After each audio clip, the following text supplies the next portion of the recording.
Hey guys, today we're gonna check a quite common error, unfortunately, on Mercedes-Benz GLK350. And when you turn on the car, as you see, it says currently unavailable ABS and ASP. And for some reason, it is all due to a sensor. And as you see right here, ABS. And if you try to put, for example, on your cruise control, look, cruise control inoperative. And if you try to put the eco mode, it doesn't work. And if you hold the brakes, you know that you hit the brake hold. Let me put it on neutral, and I'm gonna hit the brake hold that usually they say hold. Nope, it doesn't work. So what we are dealing here is gonna be checked in a second with our OBD2 scanner. I'm gonna use a very simple OBD2 scanner, and you will see what that is all about. And the OBD2 scanner I'm using is a just regular AutoLink AL329, and if I'm not wrong, is made by Autel.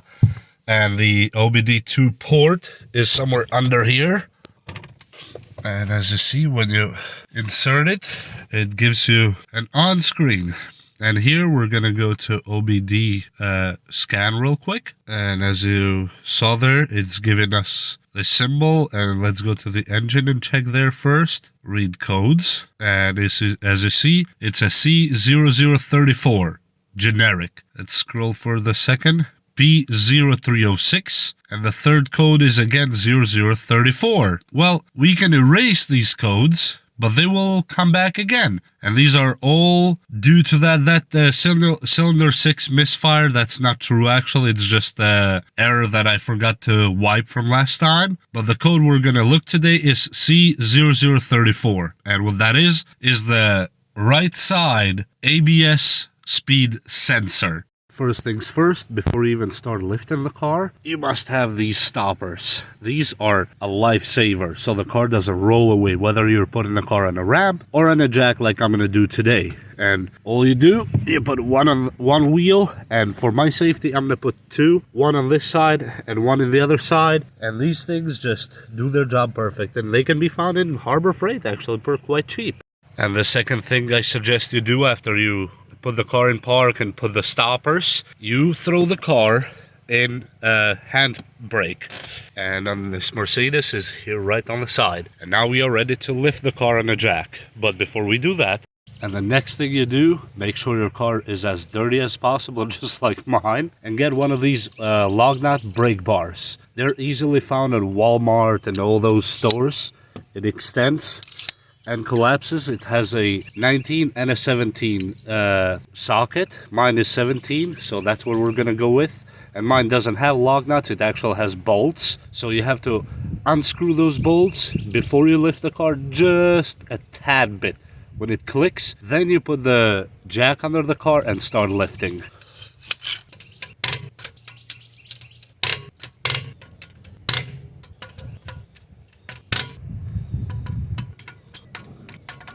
And at this point, our job is done with this one, and we continue the process of lifting the car.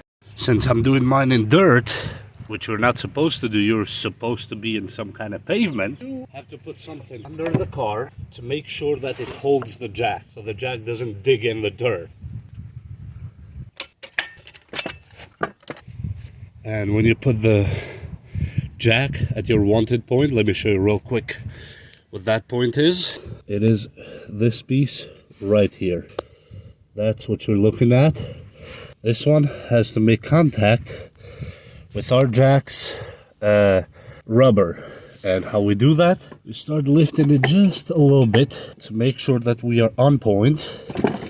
We push back and forth as needed.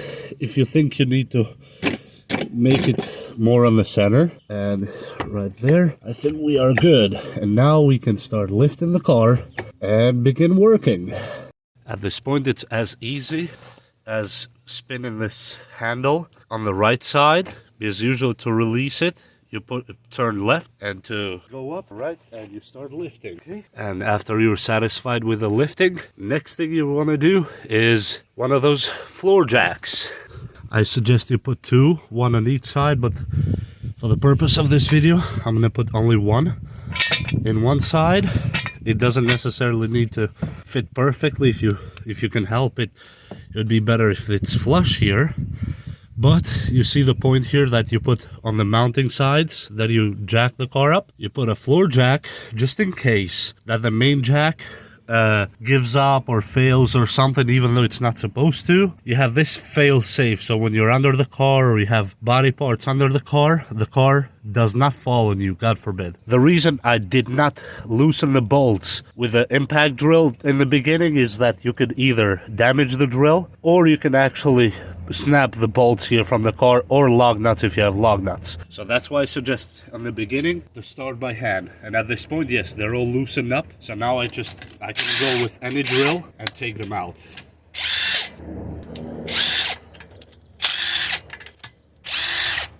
And your bolts are safely extracted right now. And now it's time to take the wheel out. Sometimes they're quite stiff inside. What I suggest, you put one hand on top, somewhere here, so you hold it and you kick the bottom like that, and it falls down. And now, in my practice, I like to put the tire anywhere, somewhere near where we put the jack, just for an extra safety measure.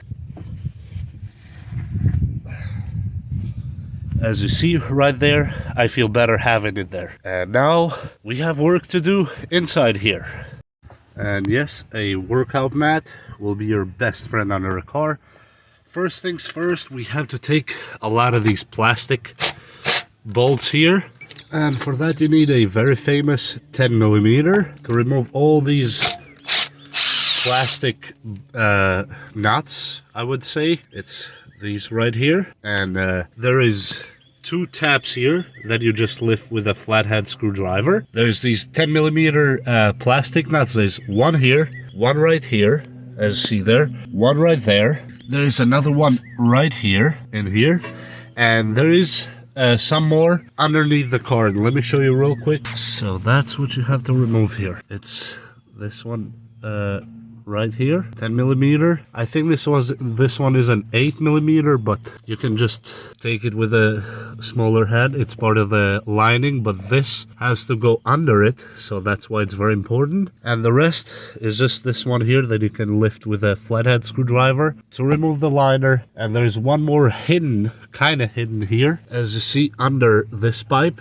You'll need an extender. I think that's an 8mm too. So I have two 8mm and the rest are all 10mm. And 3 are these kind of pull tab thingies here. And I'm gonna go ahead and do that and come back to you guys. And now with all the screws and bolts out, it's time to pull this liner, only this side, because that's where the sensors are connected. We have nothing to do on this other side. All our work is on this side. And that goes the same for if you're changing the connector for your wheel sensor. That's how it goes. To pull it from here somewhere, and make sure you pull it from where the nuts go in, to pull it out of there too. But first, I'm gonna pull this side.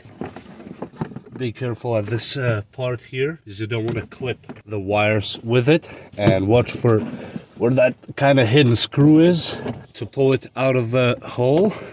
Otherwise it will not let you take it out. And it should come out not that bad. Here's the whole liner. And now we expose the area we need to work with. And that area will be, I'm not sure if you guys can see it, right there. That's where our connectors go, as you see it. Zoom just a little bit for you guys. And yes, that's what we need to disconnect. It's that stuff right there. And let me do just that. My breathing is too heavy on this video. I can do nothing about it because it's around 90 degrees outside. First, you have to remove this top kind of piece of metal. Make sure you don't lose it. Put a hand over. It's this kind of thing right here. Put it in the side somewhere that you can find it again. And the next thing is to pull the connectors from the socket, and they come off just like that. And what you do here, you have to undo them from the routing. There's a few tabs here. You'll see they're not that hard, but in this case we only have to work with the ABS speed sensor and not the brake sensor. So in order to do that, we will see on the other side. And the next thing we have to do is the 10mm bolt, which is found right here. As you see, this is the cable for our sensor that we will replace. The sensor is under there, and that's where the 10mm bolt is. We will take that bolt out and we'll see how that goes.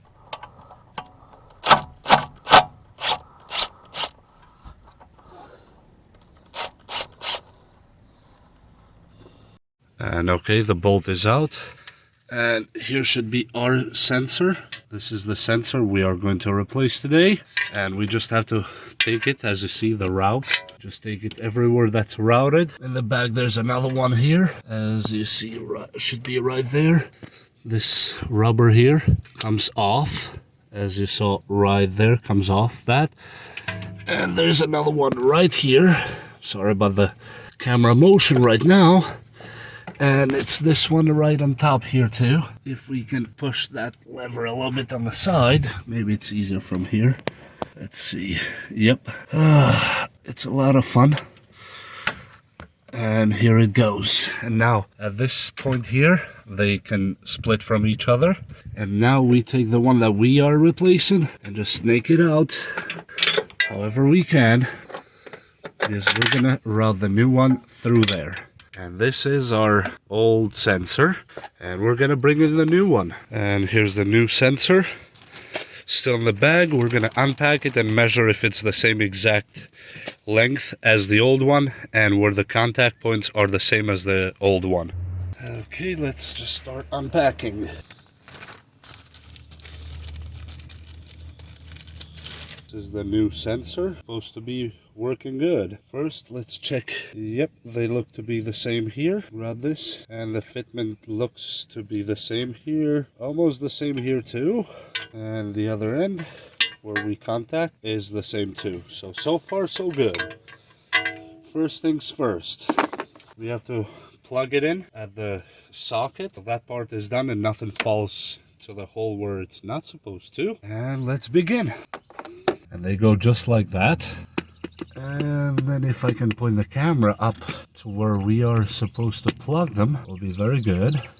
This is the place. It goes flush inside there. And we put that piece of metal that I told you before, don't lose it. This one must go in there. This is not optional, because that's what holds them to your car. And snaps in place. And at this point, everything should be quite good to go, I hope. And the rest of it is just a matter of putting everything together how it was before, and you are done. Okay, and now, moment of the truth. I somehow managed to not record while I was deleting the codes on the OBD2, but let me put the key in. And if you remember that it was giving us those errors here on the dashboard, well, let's see if it does it again now. Let me put the key back. Okay. And the car is on. And there is no error codes at all. And yes, I did a little trip to test it. As you see, I did around probably 30-something miles today. And error codes are gone. And including the, here on the right side, right here somewhere, was giving us the check engine code. And yes, that check engine code can happen because of that sensor sometimes, so don't be alarmed. And let me see, let me put the brakes, and here's the cruise control. And I'm not moving the car right now, but yes, it would work if we were moving. As before, it would say inoperable or unavailable. And here you go, that sensor was around $30-something actually. I didn't pay that much for it. I think they go up to 40-something at FCP Euro. And no, I'm not affiliated with FCP Euro, but if you have a European car, I suggest you buy your parts from them, because they offer lifetime warranty, even in parts that need replacement, which is something amazing that no other company so far I see doing that. And with that said, I hope you learned something from this video, and we will see you next time. Please like and subscribe. Bye!